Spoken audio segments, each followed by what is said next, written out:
They showed up on my porch like they owned the place.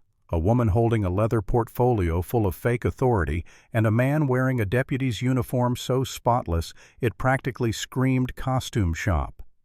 They told me I owed $47,000 to an HOA that didn't exist, and if I didn't pay in 7 days, they'd demolish the 100-year-old mansion I'd spent my life savings restoring. And the worst part? For about 10 seconds I actually believed them. I should start by saying this. I'm not the kind of guy who scares easily. I'm an architectural historian. My whole job is looking at documents, identifying forgeries, spotting inconsistencies.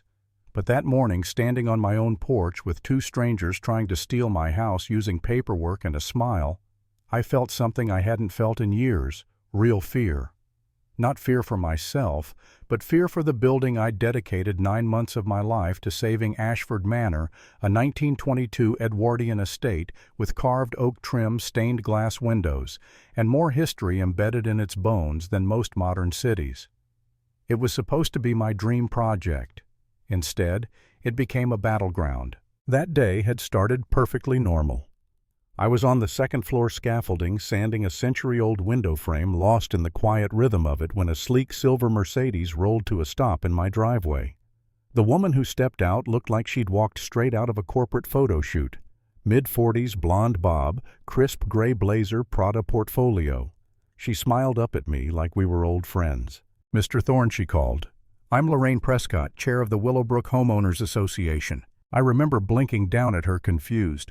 "This property isn't part of an HOA. "Oh, that's a common misconception," she said with the confidence of someone reading a script. "Your parcel was incorporated in 2019 under County Ordinance 447B. The previous owner was never notified properly." Every red flag in my brain flapped violently. Still, I climbed down the scaffolding, wiped my hands, and tried to stay polite. She handed me a document printed on paper that was wrong, too thin, too smooth. County documents feel like they've lived a life. This one felt like it had come off a bargain pack printer 30 minutes ago. She explained the fees, the penalties, and the architectural review violations, all delivered with that soothing, professionally trained voice scammers practice in the mirror. Then she delivered the line that changed everything. If payment isn't received in 7 days, the HOA is authorized to file a demolition lien. Demolition of a historic home for unpaid HOA fees. It was almost funny, almost. I told her I'd review the documents. She left me with a business card thick enough to double as a coaster, and I thought that was the end of it. It wasn't. 30 minutes later, a dark SUV rolled up. Official-looking decals, a spotlight mounted on the side, the whole deal. The man who stepped out introduced himself as Deputy Duncan Vale County Sheriff's Office and handed me a summons for code violations, supposedly signed by Judge Morrison. Which was interesting because Judge Morrison had died 2 years earlier. But in the moment, standing there in my driveway with a large man in a khaki uniform, resting his hand just close enough to his weapon to make a point. It rattled me more than I care to admit. I told him I'd call my attorney. He nodded like he approved of that. Then he warned me that my house could be seized for public safety. When he drove away, I stood there with 2 pieces of paper that felt more like threats than notices. And for the first time since I bought Ashford Manor, I felt completely alone inside its massive stone walls. I spread the documents on my desk and started doing what I do best, checking sources. Within 15 minutes, everything fell apart. No Willowbrook HOA in the county registry. No Ordinance 447B. No case number matching the format on the summons. And yeah, no Judge Morrison alive to sign anything. My hands were shaking. Not from fear, from anger. Someone was trying to run a con so elaborate they thought I'd just fold under pressure. They really didn't know who they were dealing with. I called my sister Thea, real estate lawyer, very good, very blunt. I sent her photos of the documents. When she called back, I could hear the fury in her typing.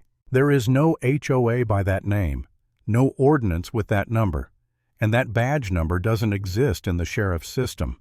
Callum, these people impersonated law enforcement. That's a federal crime.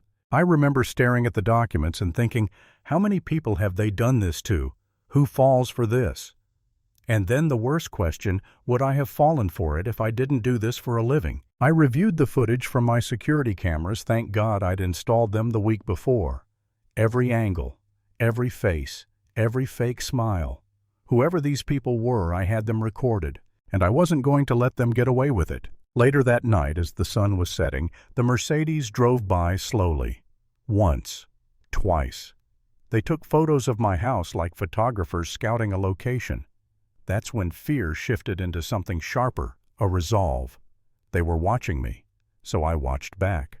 The next morning my phone rang. Unknown number.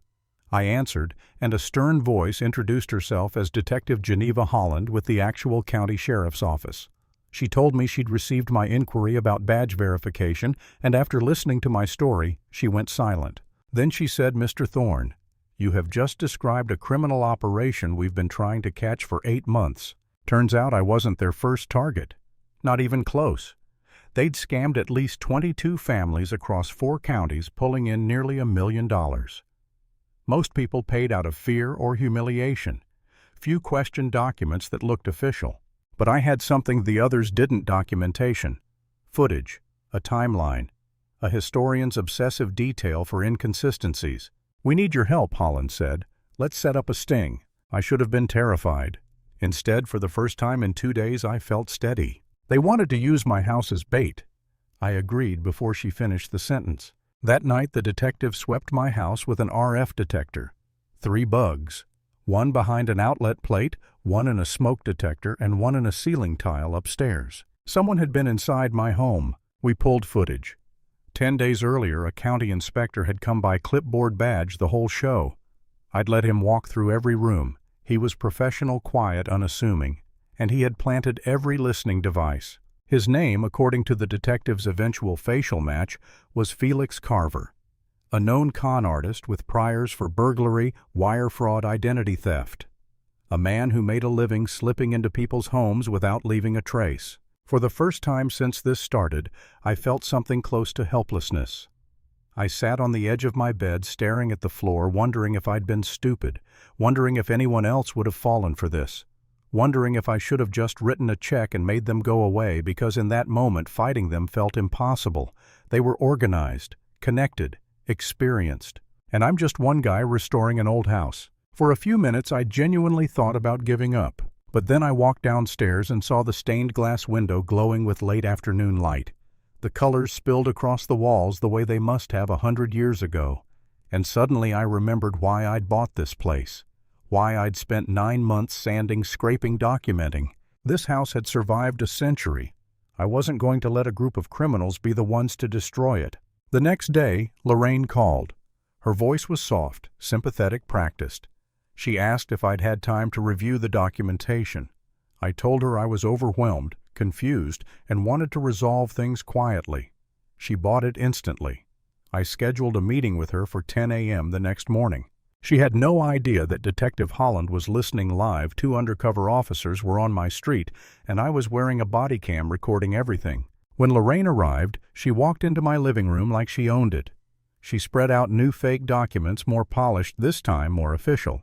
She talked me through fees, penalties, interest, all with that honeyed tone that made victims feel stupid for asking questions. But today I asked all the right ones. And the judge who approved this was that Judge Morrison, of course, she said. He retired in 2021, I answered, and he died in 2022. She froze, not long, but enough. Then Duncan walked in from my porch, hand near his holster, eyes cold.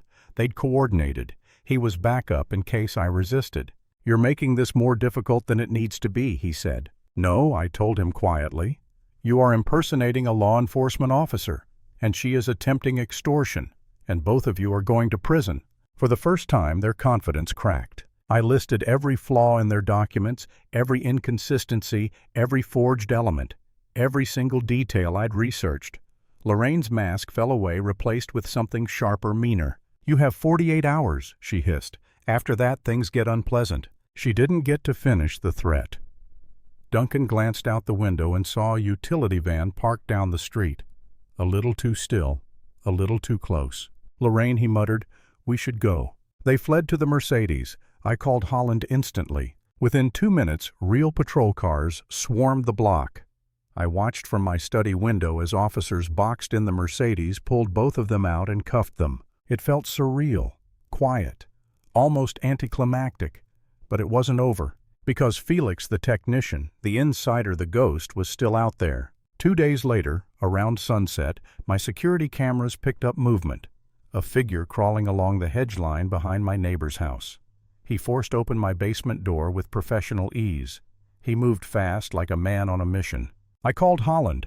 Officers raced toward my property. Through my cameras, I watched Felix move through my home like he'd done it 100 times straight, for the 3rd floor where the last bug was hidden. His escape route. But this time he wasn't alone. Officers stormed in behind him, boots thudding up the stairs. They cornered him in the empty hallway of the 3rd floor. He bolted for the window. I held my breath as he smashed through the frame, scrambled onto the steep slate roof, slipping, grabbing, desperate.